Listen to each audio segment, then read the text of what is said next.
ভালোবাসে এমনই তো হয়, একটু প্রেম আর একটু অভিনয়, কেউ কেউ করে শুধু নয় চায়।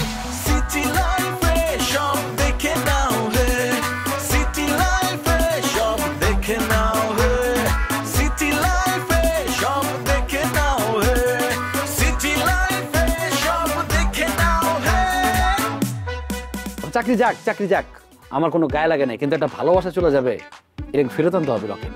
এটা আমি জানি না লকেট, আনতে হবে মানে আনতে হবে। এটা তো অবশ্যই আনতে হবে। এইবারও আমি তোকে বিশ্বাস করে ভুল করছি। তুই আগের বার ঠিক চাকরি নিয়ে যে নাটকটা করছিলি, এইবারও সেই নাটকটা তুই আমাদের সাথে করছিস।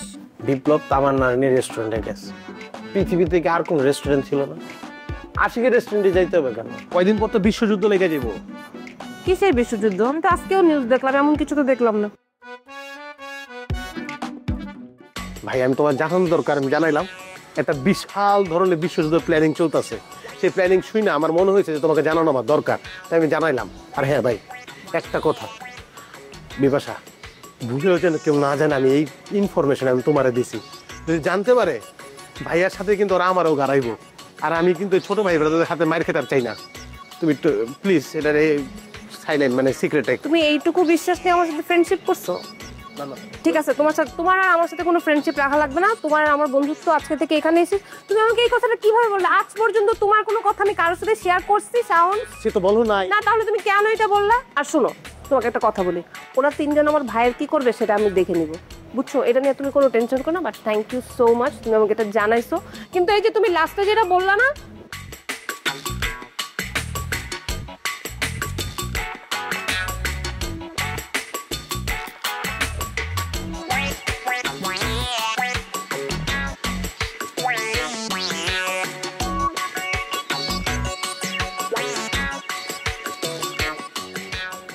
লকেট, হ্যাঁ দম শেষ হয়ে গেছে গা? কি এখন আসছে আমার পায়ে ধরে প্যাচাপ করতে? সম্ভব না তো, অনেক দিন হয়ে গেছে, আমি তো প্যাচাপ টুচা করবো না। আমি প্যাচাপ করতে আসিনি, আমি আসছি জানতে যে তুমি শুরুটা করছো কি। কি শুরু করছি আমি? কি করো নাই? কি করছি? তুমি তো বিশ্বযুদ্ধ লাগাই দিছো। এতদিন তো মাসুদ নিয়ে ঝামেলা ছিল, এখন ঝামেলাটা মাসুদ নিয়ে না, এখন এই ঝামেলা আমি, আশিক, মাসুদ, বিপ্লব সবাই।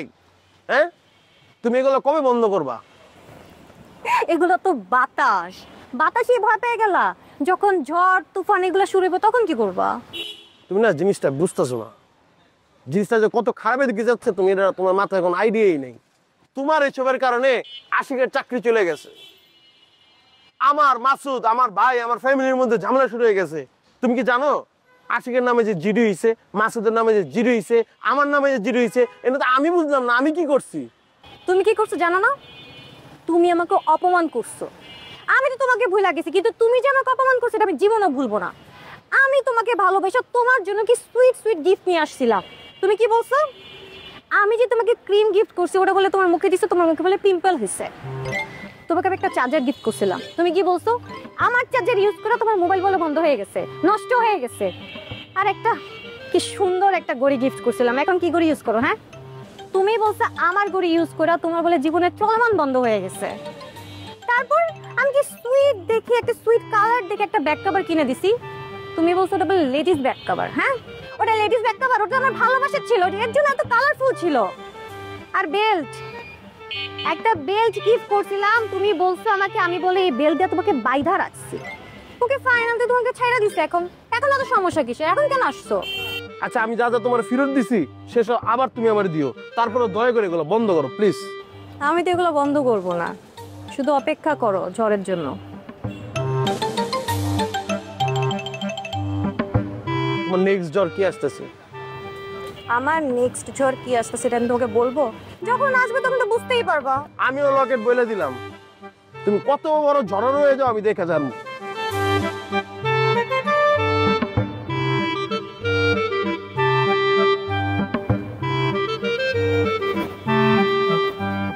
ভাইয়া তোমার সাথে আমার একটা ইম্পর্টেন্ট কথা আছে। কি ইম্পর্টেন্ট কথা বল। ভাইয়া তোমার সাথে আমার একটা ইম্পর্টেন্ট কথা আছে, আর ইম্পর্টেন্ট কথা মনোযোগ দিয়ে শুনতে হয়, একটু মনোযোগ দিয়ে শুনো আমি কি বলতে আসছি। যে আসছি মাসুদ আর লকেট ওরা তিনজন মিলে প্ল্যান করেছে তোমাকে মারবে। কি? হ্যাঁ, খুব তো বড় সাহস, তুমি একবার চিন্তা করছো তোমাকে মারার প্ল্যান করে? আমাদেরও এমন করে একটা প্ল্যান করতে হবে। কি প্ল্যান করতে হবে? উপরে ডেকে নিয়ে এসে 2টা থাপ্পড় দিলেই হয়ে যাবে। এই যে ভাইয়া, এই ভুলটাই তো তুমি করো। গরম মাথায় কিচ্ছু করা যাবে না, খুব ঠান্ডা মাথায় বসে ভেবে চিন্তে একটা প্ল্যান করতে হবে, যাতে সাপও মরে লাঠিটাও না ভাঙে। তাহলে মনে কর আমার মাথায় কোনো প্ল্যান আসছে না। তোর মাথায় কোনো প্ল্যান আছে বলতো? আমার মাথায় যদি প্ল্যান থাকতো তাহলে তোমার জায়গায় আমি থাকতাম। আমার কোনো প্ল্যান আসতেছে না দেখেই তো আমি তোমাকে এসে বলছি না। তো তুমি ঠান্ডা মাথায় চিন্তা করো কিভাবে কি করা যায়। আমার কিন্তু খুব মেজাজ খারাপ হচ্ছে, ওদেরকে যদি ঠিক মতো শায়েস্তা না করতে পারি কোনোভাবেই আমার মেজাজ কিন্তু ভাই ঠান্ডা হবে না। তো তুমি ভাবো, ভেবে আমাকে জানো, আর আমিও দেখি কিছু একটা প্ল্যান করা যায় কিনা। ঠিক আছে, থাকো।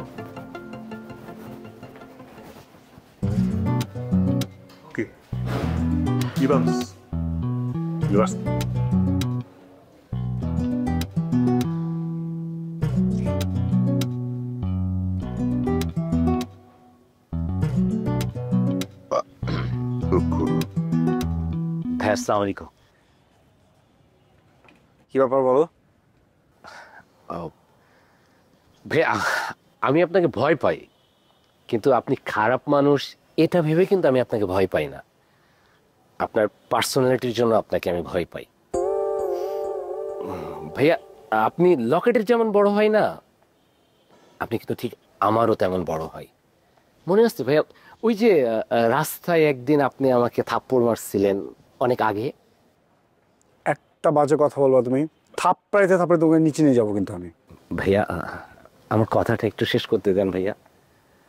ওই যে বাবা রাস্তায় যেদিন থাপ্পড় মারছিলেন, আমি কিন্তু ভাইয়া রাগ করি নাই। ওই থাপ্পড়টা আমি আশীর্বাদ হিসাবে নিচ্ছি। আমি ভাবছি যে এই থাপ্পড়টা আমার বড় ভাই আমাকে থাপ্পড়টা দিচ্ছে। আসলে ভাই আমার তো বড় ভাইয়া নাই, কখনো বড় ভাইয়ের আদর যত্ন ভালোবাসা কোনো কিছুই তো পাই নাই ভাইয়া। কিন্তু ওই থাপ্পড়টা দেওয়ার পর আমি ভাবছি যে আমার ভাই, এই হিসাবে আমার একজন বড় ভাই আছে, সে হলো ফয়সাল ভাই। আমি জীবনে আর কখনো কোনো খারাপ কাজ করবো না, বিশ্বাস করেন ভাইয়া। তারপর থেকে আমি যতবার খারাপ কাজ করতে গেছি, শুধু আপনার এই মুখটাই আমার মনে পড়ে যে না, আমার খারাপ কাজ করা যাবে না। আমার ফয়সাল ভাই আছে, আমার ফয়সাল ভাই এটা জানতে পারলে আমার মারবে। আমার ফয়সাল ভাই জানতে পারলে এটা কষ্ট পাবে। এটা আসল কথাটা বলো। ভাইয়া আসল কথা ভাইয়া, আপনি তো আমার বড় ভাই না? তুমি একই কথা 17 বার বলছো, আর কতবার বলবে? ভাইয়া ভাই মানে আপনি আমার যেমন বড় ভাই, আমার তো এই শহরে আরেকটা বড় ভাই আছে, বিপ্লব ভাই। বিপ্লব ভাইয়ের কাছে আমার এক্স, মানে আমার এক্স যে তামান্না আছে না, তামান্নারে নিয়ে আমি আমার বিপ্লব ভাইয়ের কাছে বিচার নিয়ে গেছি যে ভাই আমার এই বিচারটা আপনি করে দেন, আপনি আমার বড় ভাই, আপনি আমার গার্ডিয়ান। উল্টা ভাই বিপ্লব ভাই আমার গার্লফ্রেন্ডে নিয়ে, মানে আমার এক্সের নিয়ে, সে রিক্সায় ঘুরে, ফুচকা খায়, শপিং করে, বাসায় বসে আড্ডা দেয়। এটা কোনো বড় ভাইয়ের কাজ হইতে পারে ভাই বলে? আমি এই বিচারটা আমি কই যাব, আমি কি করব, আমি কার কাছে বিচার নিব? আমি পরে ভাবছি যে এই বিচারটা বিপ্লবের বোন আছে না, ওই যে আপুটা, ভাবছি যে আপুটা মনে হয় বিচারটা করতে পারবে, কারণ বিপ্লব ভাই ওই আপুর কথা শুনে। ভাই বিশ্বাস করেন, আমি আপুর বাসায় গেছি, কে বলছে আপু যে বিপ্লব ভাই আমার গার্লফ্রেন্ড, মানে আমার এক্স রে নিয়ে ঘোরাফেরা করতেছে, এটা কি ঠিক বলেন? বলছে আমি এসব বিচার আচার করতে পারবো না, তুমি যাও। কই যাবো আমি, কার কাছে যাবো ভাই? এই বিচারটা আমি কার কাছে গেলে পাবো? পরে ভাই আমি খুবই হতাশ হয়ে গেছিলাম। পরে আমি নির্জনে ভাবছি যে এই বিচারটা একমাত্র আমার বড় ভাই, আমার ফয়সাল ভাই এটা করতে পারবে। এই ফয়সাল ভাই এই বিচারটা আমার সুষ্ঠু বিচার করতে পারবে ভাইয়া।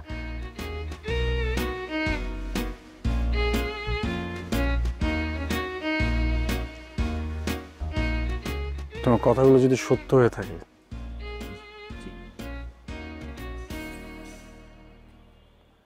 আমি দেখি কি করা যায়, কিন্তু সেটার জন্য তোমাকে ধৈর্য ধরতে হবে। ধৈর্য?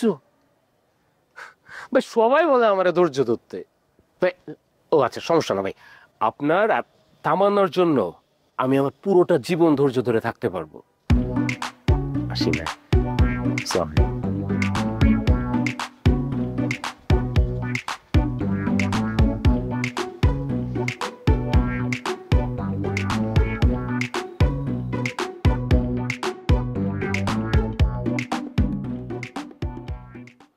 সব সময় তোর মাথাটা কেন গরম করতে হয় আশিক? এটা কি গ্রাম? হ্যাঁ, তুই গ্রাম পাইছস যে মানুষের সাথে যা ইচ্ছা তাই করবি? এটা ঢাকা শহর, তুই মাত্র একটা চাকরিতে যোগ দিছস, এর মধ্যে তোর সাথে ঝামেলা হয়ে গেল। এটা কি চারটিখানি কথা? তুই কাস্টমারের কলার ধরে ফেলবি, তাহলে কি তোর চাকরিটা থাকবো? এমনি তোর বাপ বিশ্বাস করে না যে তাকে চাকরি পাইছস, আর এখন যদি গিয়া বলি যে চাকরি চলে গেছে, তাহলে সে কি বলবো? এসব এখন আমার আর ভাল লাগে না বাবা। এখন তুই বড় হইছিস না, এখন তো বুঝদার হইছিস না। হ্যাঁ, এগুলি কতদিন করবি? আম্মা আমার যে চাকরি গেছে এতে আমার কোনো কষ্ট নাই। আমি যে চাকরি পাইছি, আমি যে কষ্ট করতেছি, আমার আব্বা যে বিশ্বাস করতেছে না, আমার এই জায়গাটা বেশি কষ্ট। আম্মা আমার কসম করে একটা কথা, আমি যদি পারতাম আমি তোকে সময় ভয় ভয়ে খাওয়াইতাম, আমি তোমারও কষ্ট করতে দিতাম না, আমি তোমার লোক 2টা গুয়া রাখতাম, আমার আব্বার এই থেকে রাজার মতো ভয় ভয়ে খাওয়াইতাম, আমার বন্ধুরা কোনো কিছু করতে দিতাম না, কইতাম তোর শুধু পড়াশোনা কর, এই যে তোর ভাই আছে সব কিছু দেখবো। কিন্তু আমার আব্বা আমার কোনো কথা বিশ্বাস করে না। এই আমার বোন ঝুমুর, ওর লগে আমি সব কথা শেয়ার করি। আম্মা ওই আজকে আমার কোটা দিয়েছে, ওই আমার চাতা কইছে, ওই আমার কথা বিশ্বাস করে না। আমার চাকরির আম্মা আমি সত্যি খুব কষ্ট করে করতেছিলাম, মন দিয়ে করতেছিলাম। কাস্টমারটা বেয়াদব আমার খারাপ ব্যবহার করছে, আমি নিতে পারি নাই। আমি তারপর আমি বসের কাছে গিয়ে আঞ্জলি করে পায়ে ধরে বাকি যে বসাবো চাকরিটা খায় না, আমার চাকরিটা খুব লাগবো। আমার কথা শুনে নেই আম্মা, আমার কথা শুনে নেই আম্মা। বাবা, আমি তো তোর চিনি, আমি জানি তুই অনেক ভালো আছো, কিন্তু মাথাটা খালি তোর একটু মাঝে মধ্যে গরম হয়ে যায়। তুই চেষ্টা কর মাথাটা একটু ঠান্ডা রাখতে বাবা। আর তোর বাপের উপর রাগ হইস না, সেই সংসারে ঘানি টানতে টানতে তার এখন আর মাথা খারাপ হয়ে গেছে।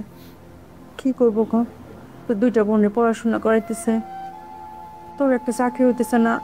যে দেখ ঢাকা শহরে এসে পড়ছে কি জন্য? শুধু তোর জন্য, তোর কথা চিন্তা করে যাতে তুই ভালো থাকস। দেখা যাচ্ছে এতদিন থাকার পরও কোনো একটা ভালো ফলাফল পাওয়া যাইতেছে না, সেই জন্য তোর বাপের মাথাটা খুব গরম থাকে। বাপের পর রাগ রাখিস না। আমার বাপের রাগ আমার উপরে না। ধর আমি ভালো আছি খারাপ আছি এটা তার কাছে ইম্পর্টেন্ট না। তার টাকা দিতে হইব, আমি কি আজারে রয়েছি, আমি টাকা লাগবে তো সমস্যা নেই। আমি টাকা আমি যেমনি পারি আমি টাকা ম্যানেজ করবো। আমি আমার রক্ত বের চলে, আমি আমার বাপের টাকা দিব। তার তো আর্থিক দরকার নাই, তার সন্তান দরকার নাই, তার টাকা দরকার তো, সমস্যা নেই মা। বাবার পর রাখিস না, তুই শুধু মাথাটা ঠান্ডা কর, দেখিস তুই একটা ভালো একটা কাজ পাবি, তুই ভালো একটা কাজ পাবি বাবা, দেখিস। আমি তোর জন্য দোয়া করবো বাবা। বিশ্বাস কর আমি অনেক কষ্ট করতে রাজি আছি। আমি কি করব চাকরি না পাইলে? আমি পাইছি করতেছিলাম, বেতন কম, কোনো সমস্যা নেই, কিন্তু আমার কি দোষ মা? আমার তো দোয়া করো মা। আমি সবসময় তোর জন্য দোয়া করি বাবা।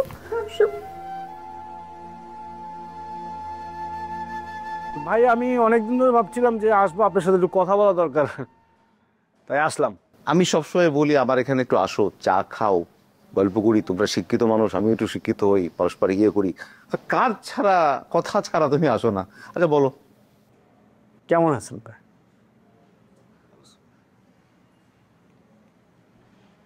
ভাই ওই মনে করেন যে আপনি আপনার চেয়ে আমি আমার চেয়ে দেখি মানে বলতে বিব্রত লাগছে, আমি বুঝতে পারছি, বলে ফেলো। বিষয়টা আসলে একটু বিব্রতকর। মানে হচ্ছে যে আপনার চেয়ে ছোট, ধরেন আমি তো আপনার চেয়ে ছোট,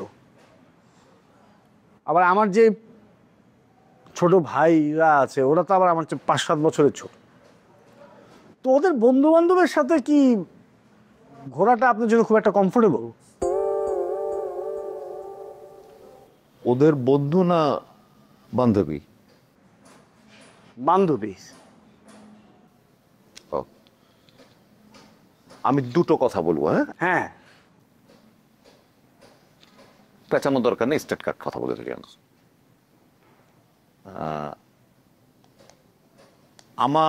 আমার তো একটা নাগরিক অধিকার আছে, মানে আমার কি একটা বান্ধবী থাকতে পারে? পারে কি পারে না থাকতে পারে। আপনি যাকে বিয়ে করবেন অবশ্যই সে আপনার বান্ধবী হতে। বিয়ে তো প্রথমে হয় না, প্রথমে বন্ধুত্ব হয়, তারপর সম্পর্ক একটু ডেপথ হয়, তারপরে যখন নিশ্চিত হওয়া যায় যে না সংসার করা সম্ভব তখনই বিয়ে হয়। এই 2025 সালে এসে একটা ছেলের কি একটা মেয়ে বান্ধবী থাকতে পারে কি পারে না? মানে যে কেউ তো যে কেউ কি না, সেটা পরের হিসাব। এর মূল্য থাকতে পারে, ওর মূল্য থাকতে পারে, ওর মূল্য থাকতে পারে, না হলে পারে না, সেটা আমি আসছি, দরকার নেই। মোটা দাগে সোজা কথা যে আমার একটা বান্ধবী থাকতে পারে কি পারে না? পারে। পারে।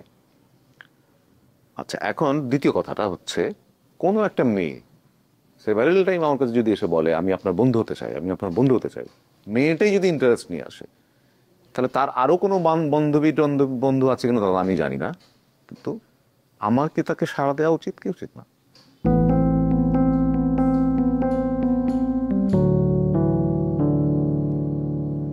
এটা তো আপনি ইমোশনের কথা বললেন। ইমোশন হওয়ার যাই হোক, এটা ইমোশন যুক্তির কথা। শোনো যে আমি যদি এখন উল্টা কথা বলি যে আমার বান্ধবীর সাথে আমার থেকে ছোট তুমি, তোমার থেকেও ছোট, এরা কি করে ঘুরে বেড়ায়? আমার বান্ধবীর সাথে ওরা ঘুরবে। আর এরা তো সেম ব্যাচ। হ্যাঁ, তো আমার বান্ধবীর সাথে। তা আপনার সাথে তো আমার একদিন মানে দেখা হলো ওর সাথে। সমস্যা কি? তো আমি একটু বিব্রতকর সিচুয়েশনে ছিলাম। আচ্ছা যাই হোক, আপনি কমফোর্টেবল ছিলেন। যাই হোক, এখন বলো, এখন আর কোনো বিষয় না? তাহলে আপনি ঘুরেই বেড়াবেন, তাই তো? না, সেটা আসছি আমি। আর কোনো বিষয় নাকি এখানে একটাই সাবজেক্ট? না, সাবজেক্ট আরো আছে। আপনি কি চান যে আপনার কারো রিজিক নষ্ট হোক? অবশ্যই না। তো আপনি মানুষের রিজিক নষ্ট করলেন কেন? রিজিক নষ্ট করে আশিক ওর রেস্টুরেন্টে যে আপনি ঝামেলা করার কারণে ওর তো চাকরি চলে গেছে, সেটা তো এখন চাকরি করতে পারছে না, ওকে তো মালিক বের করে দিছে ওখান থেকে। তোমার কি মনে হয় একটা রেস্টুরেন্ট পাবলিক প্লেসে গিয়ে ঝামেলা করার মতন বোকা আমি? যা ঘটাচ্ছেন দেখে খুব একটা চালাকও মনে হচ্ছে না। যাই হোক, এখন কথা হচ্ছে যে একটা রেস্টুরেন্টে শুধুমাত্র ওয়াটার ছাড়া আর কিছু বিক্রি করে না। হ্যাঁ, এটা সম্ভব?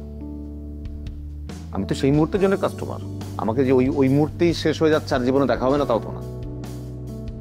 দৃষ্টিকটুরও তো কিছু বিষয় থাকে। দৃষ্টিকটুর বিষয় তো ওয়েটারের, সেটা দেখার বিষয় না।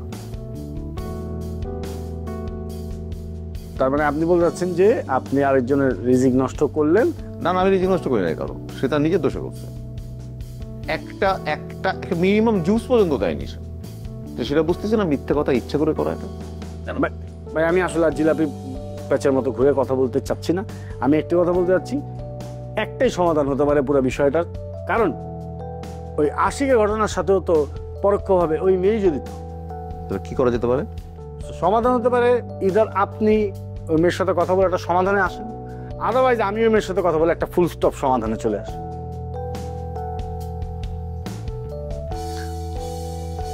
তুমি আমার বান্ধবীর সাথে কথা বলে একটা ফুল স্টপ সমাধানে আসবে, তো আমার কোনো আপত্তি নাই, এটাই বেটার। তবে আমার প্রতি ওর যা টান দেখছি খুব একটা লাভ হবে বলে মনে হয় না। তা তো তাই টান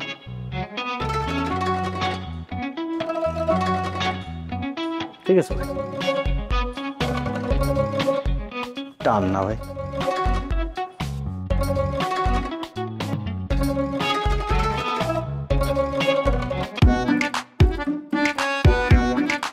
তুমি বিপ্লব ভাইয়ের মতো একজন সিনিয়র সিটিজেন রে ভালোবাসবা, তার সাথে তুমি ঘুরবা, এটা তো আমি কখনো মাইনা নিব না।